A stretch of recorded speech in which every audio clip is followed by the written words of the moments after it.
kattı, buyurun. Selamlar, kolay gelsin. Mausa bölgesinden ararım sizi. Balıkçıyım ben, tekneyle denizdeyim. Suyun altına batamayan bir tane deniz kaplumbağası gördüm. Ne yapmam lazım? Tamam. Öncelikle mümkünse kaplumbağayı tekneye almanız gerekir. Hızlı bir şekilde. Bir de arka kısmından hayvanı yükselilecek bir şey koyun altına. Muhtemelen boğulma makasıdır ve hayvanın ciğerindeki suyu atması lazım. Ben hemen ekibi yönlendiriyorum. Şimdi çıkıyorlar yola. En azından bu süreç içerisinde ilk müdahalesini bu şekilde yapalım. Tamam, nerede buluşalım? Mausa limanına gelsem bu hayvanı alıp orada buluşabilir miyiz? Tabii. Mausa limanında buluşalım. Ekip hemen çıkıyor şimdi. Tamamdır, görüşürüz. Teşekkürler. Teşekkür ederim, sağ olun. Hi, I'm Rihanna Pelgrims. I am working as a veterinary nurse in Cyprus Wildlife Research Institute in the Wildlife Hospital. I ended up in the Wildlife Hospital basically because I was finishing my studies and I needed to do an internship. In the end, I ended up here in CWRI, where I did an internship of 3 months. And after these 3 months, I basically decided to stay because I really enjoyed the work that I did here and they gave me the opportunity to continue working here. As coordinator of the Wildlife Hospital, I'm mainly focusing on the daily tasks. Big part is taking care of the animals, the patients that we have in the hospital. It's making sure that the treatment plans are being carried out. Other tasks, of course, so taking care of all the volunteers that we have, making sure that I'm training them properly so they can help us with the tasks that we need to do in our wildlife hospital. Also, there is a lot of logistical work that needs to be done, keeping track of all the data, because of course most of these animals are coming into the wildlife hospital first. So we make sure that we keep all the data on the forms properly collected so we can do research afterwards.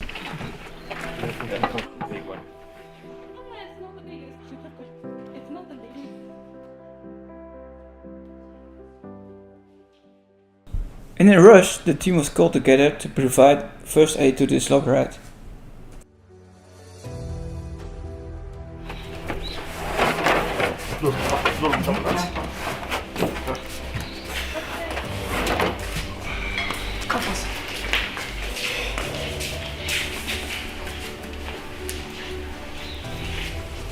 Take the tire to that X-ray room. X-rays. Drowning victim.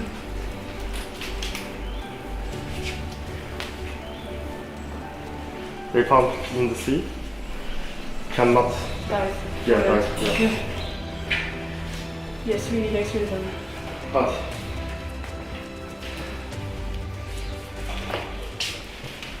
By acting appropriately on the medical problems, you can prevent further complications.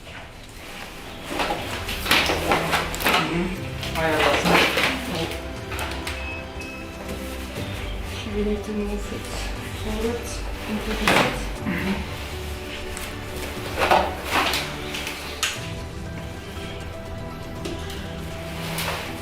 stopluyoruz. Tamamdır. Okey. Giyinseydiniz bir kişi. Giyinmeden. Sen giy. Kişi giyin. Ya da Ben şey. size seçmeyeyim. Bekle. Bekle. I can hold it.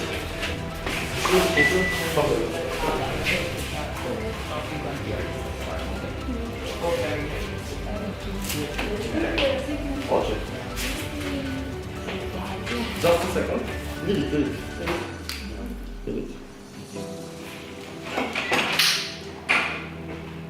Okay, you can do.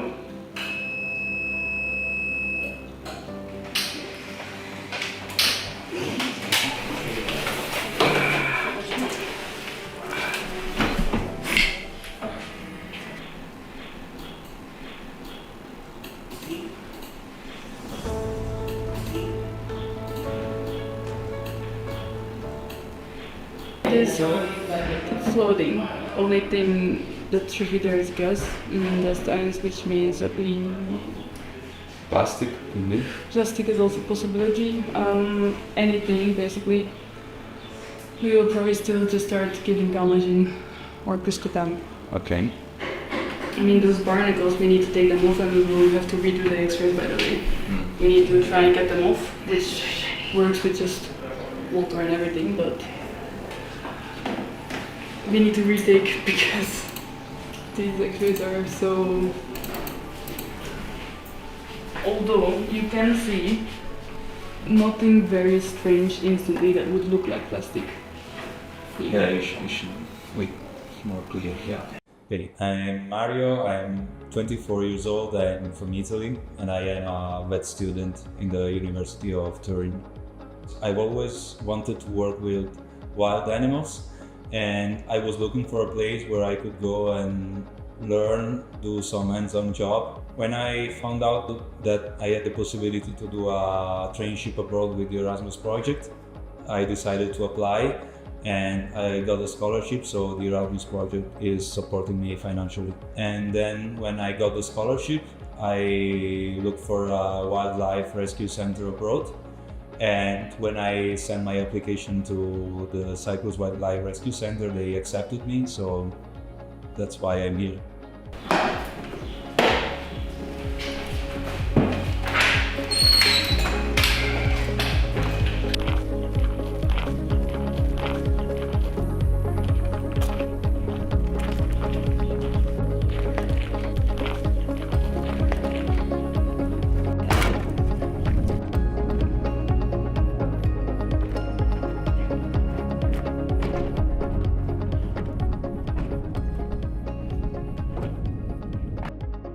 We are going to Anka Vet Clinic. We're going to see our head veterinarian Typhoon with a couple of animals that we recently received that he needs to check out more in detail.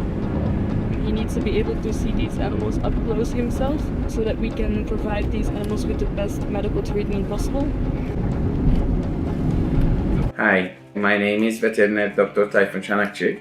I'm the head physician in Cyprus Wildlife Hospital and also a partner in Cyprus Wildlife Research Institute. The journey started around 8 years ago when Tashkent Nature Park started developing. Before Tashkent Nature Park, I was actually as a volunteering vet trying to help all the wildlife animals found in the northern part of the island on my own.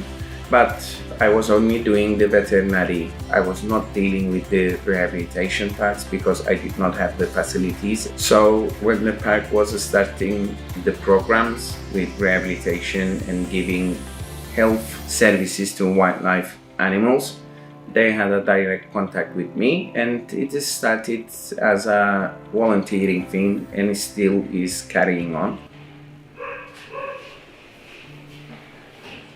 Holding a fox, you always have to be very careful for your own safety. Foxes are capable of turning their mouth very quickly towards your hand, so it's really important to hold the fox very high up with the neck, with all the skin that you can get as closely to the head as possible. This one's the car collision. It happened last night. It's also 1 kilogram.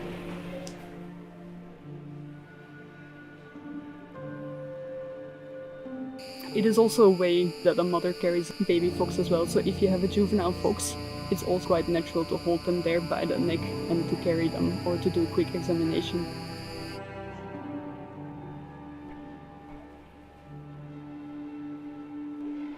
One second. Hello. Yes.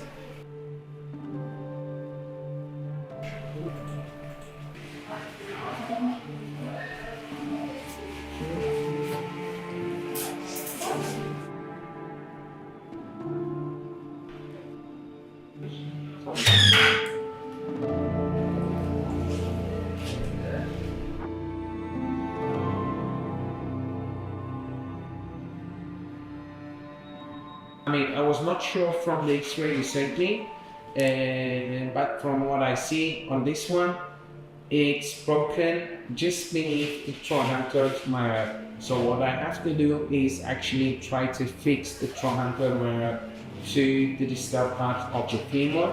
That's quite complicated. Can we do it? Yes, we can do it.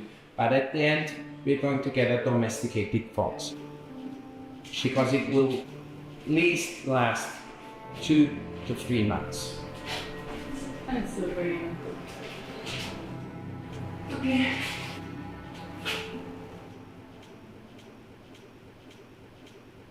It's particularly a hard process that differentiates it from being a farm vet or pet vet, because the main issue with these animals is that, as you all know, animals cannot speak, but there's someone to give you an information about the animal, and that's really important. When you get the information, you can have an easier diagnosis of the animal and carry on with that. But with animals from the wildlife, don't have any anamnesis. You don't know the history. It comes in a mystery, and beside being a vet, you have to act like a detective to solve the case. That's the hardest part of the issue, being an indoor vet and an outdoor vet, let's say it like that. I'm trying to find the proximal and the distal tips of the fracture. We have to get in the bone and exit from our exit point. Our exit point is the elbow joint. This is the Jacob's chuck, and we are just passing through the proximal tip of the bone. We have already exited from the elbow joint, and now we will try to bring the bone tips. I'm not 100% sure if I will be able to bring them aside. Let's see what's going on, Bertie.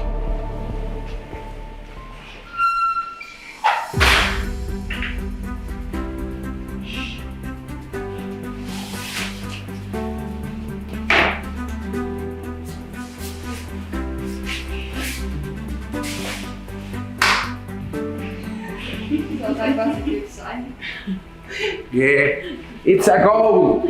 We scored! You liked it? Yes. You are lucky. It's yours.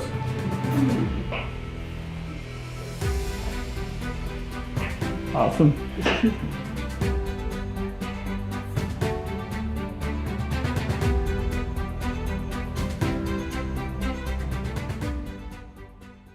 After the bad news about the fox, we can use some good news.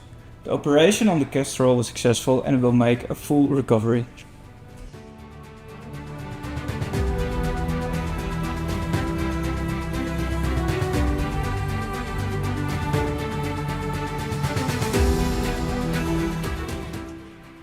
We will quickly return to the institute where more patients are waiting.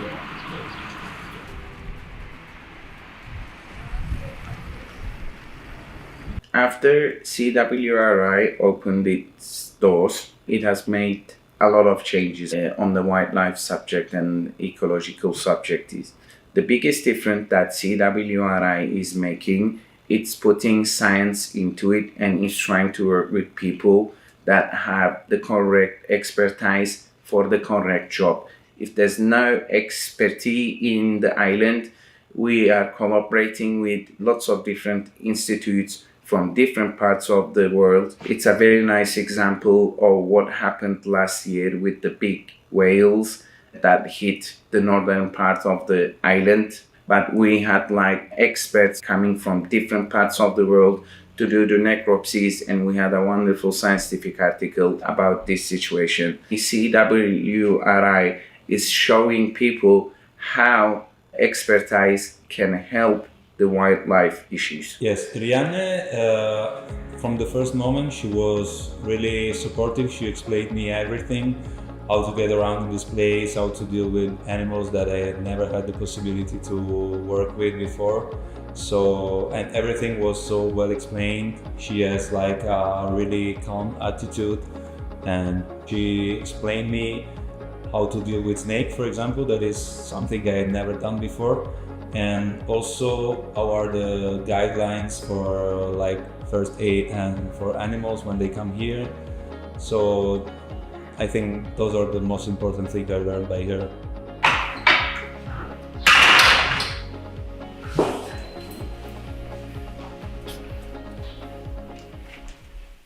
Putting a blindfold on the animals can be for different reasons. One of the biggest reasons is for that animal itself. It's to make sure that that animal doesn't see us and doesn't experience any more stress than it needs to have.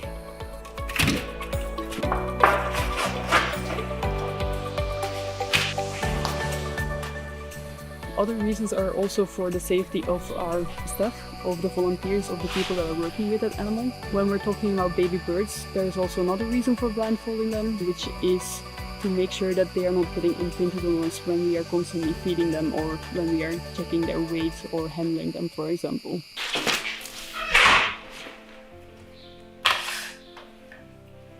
1, 2, 5, 4. It's a good way for us to see if it's eating anything, if it's not that obvious from the food that we left behind, because sometimes they move the food around but they're not really eating. Or if you put a big amount of hay, you're also sometimes not aware of how much they actually have eaten. So the weight is always a good assessment to see if they are or not. We are in our examination room, which is a place where we are normally checking all the patients. We are performing all the medical procedures if necessary, if we have patients that require any checkups. I noticed just one tick on one of the ears. When this animal first arrived, it had quite a lot of ticks, so we removed them. Of course, probably we missed some of them, it's always a possibility. So we just saw one more tick that we removed. We will give anti-parasitic treatment to this animal as well, just to make sure that all the other ticks that we might have missed are dead. It's not that dehydrated anymore. With most of the animals, is basically you're just going to pinch the skin and then you check to see how long it takes for that skin to go back to its normal position. We normally have a rule of 2 seconds. If it's less than 2 seconds, the animal is not that dehydrated. If it's more than 2 seconds that it takes for that skin to go back, or if it even stays sometimes kind of in the position that you leave it, and then the animal is dehydrated and needs some more fluids.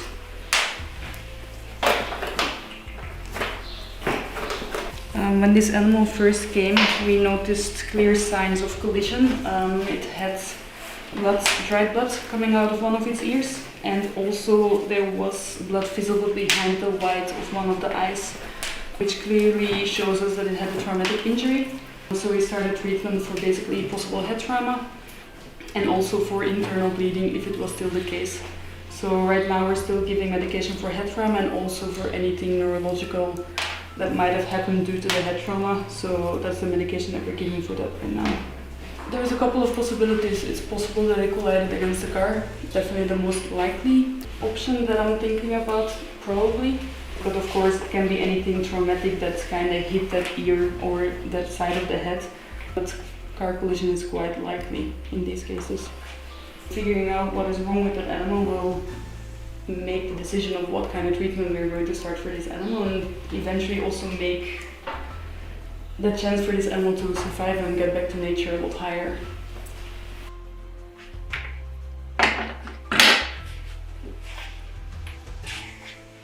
I would say that the best moment is when you are actually able to release an animal you took care of, because it's the moment in which you realize that what you've done here and all your effort led to an animal being back to his natural environment, and you really feel proud of what you've done and that you have accomplished.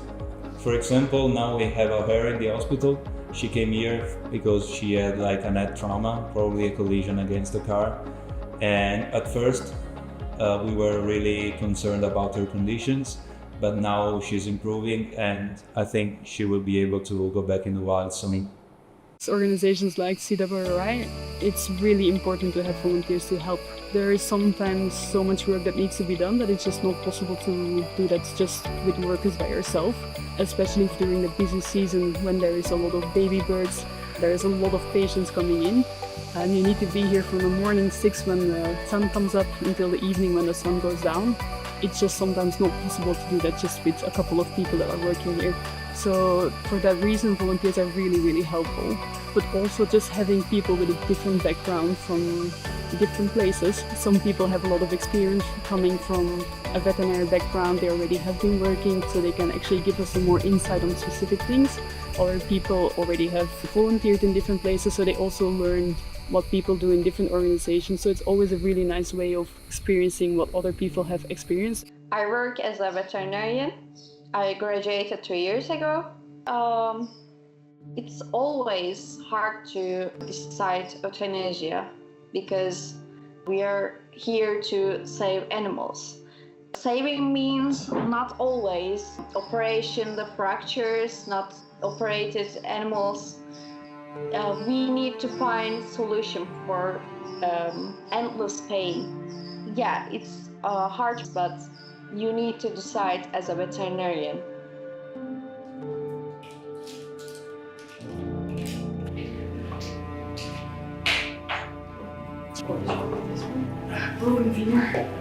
Very high up. We decided to weigh how to do the euthanasia. We always do the same protocol in Turkey too. Yeah, we don't need to shave.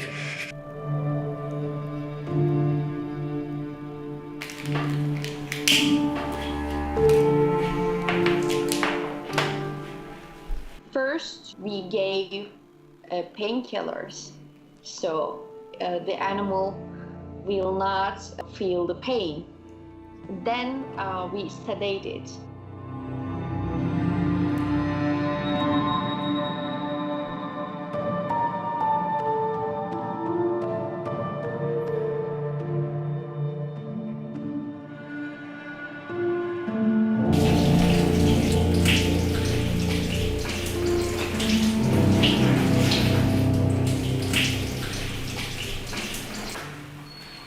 We are trying to end the suffer.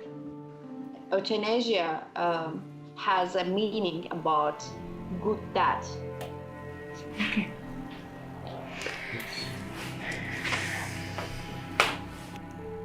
Then you gave the dose of the euthanasia medicine.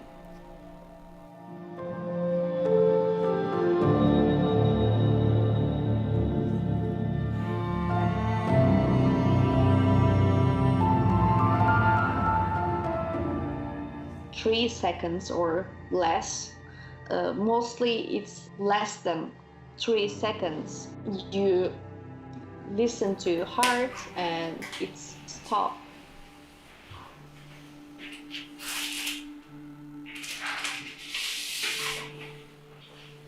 Perfect.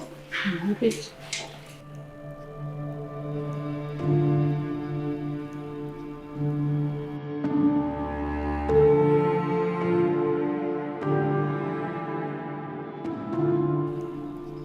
I was emotional, yeah, but after that, I think about the other patients.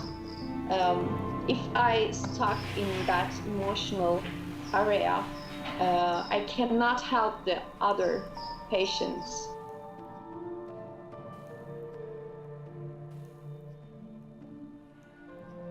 Yeah, of course, when you work with animals, especially wild animals, there's always something that can go wrong. Even though you try your best, the thing is that you cannot save them all.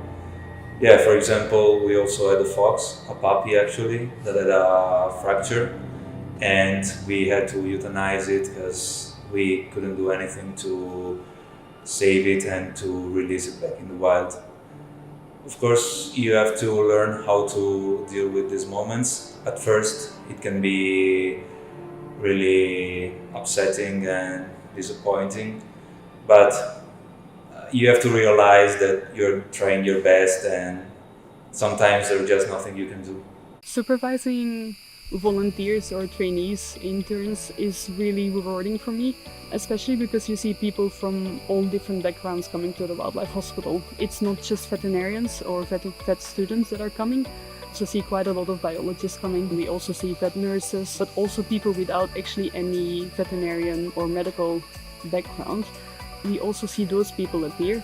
And it's really rewarding to be able to teach them so that they also have a really nice experience. They learn more about something that they're interested in. Different part that's really rewarding is actually being able to help overcome a fear. For example, is people with a fear of snakes. It's always really nice when you can very slowly work your way up to actually letting them know that snakes are not something that they need to be scared of, and that in the end is that they're actually capable of handling snakes and doing some work with them. So that's also a really rewarding part of it. So depending on how long they're staying with us, how much experience they already have previously, if they have already a vet degree, sometimes we really can rely more on them to be able to carry out some more specific tasks which we cannot always do with other volunteers. But of course it always needs to be guided. We cannot just say from the beginning, yes, you can just do whatever you want. If they're up to it, we will always try and see what else can we give them to do, how else can they experience the park in a little bit more advanced way. For your forms, your gift card box and 17 birds. Yes. Let's go sit it.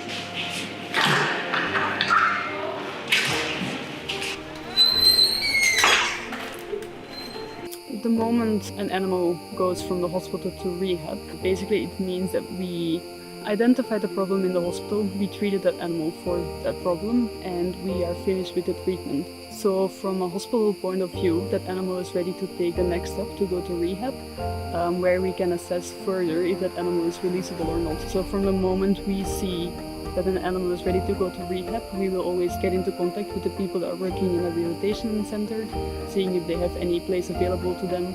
We are talking about the history of the animal to make sure that that animal goes to the proper place in rehab first, and that they are also aware of what they need to look out for. Also, for if an animal is eating, if an animal has specific needs that still need to be looked after, all of these things are being transferred for actually moving that animal to rehab itself.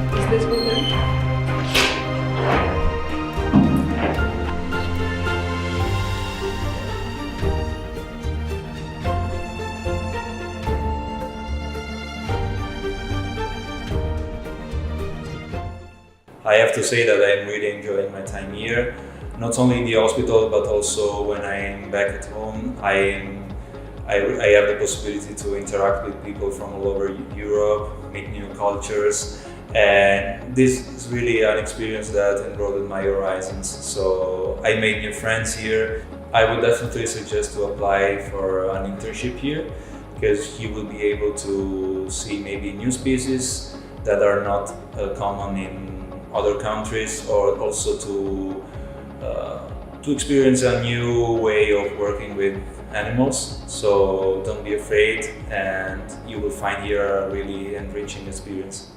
The CWRI is the only non-profit organization that is trying to put out first quality, high-class scientific researches and giving data to everyone who is trying to work on the environmental issues of northern part of the island. Yes, we do need more donations. At the moment, CWRI is totally dependent on funding from only one person, which has a big heart and trying to help the environmental issues on the island.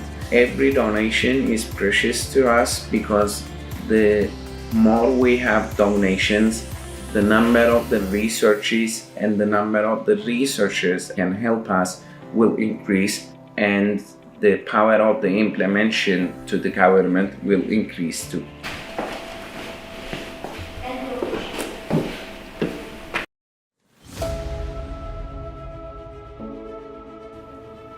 It was a privilege to witness the selfless dedication of the volunteers, interns and employees at the Cyprus Wildlife and Research Institute. With blood, sweat and tears, they dedicated themselves day and night to giving the patients, the vulnerable animals in need, a second chance at life. Hundreds of animals were able to receive the care they needed last year, thanks to the courage and expertise. This place is more than a shelter for animals. It's a beacon of hope where people from different cultures come together, united by a shared passion for conservation.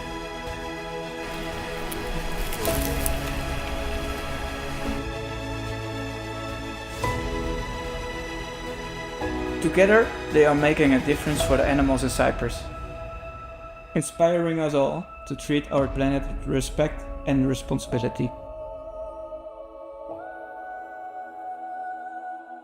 I hope this documentary has made a small contribution to highlighting their valuable work. Let their dedication and selflessness inspire us all to create a better world.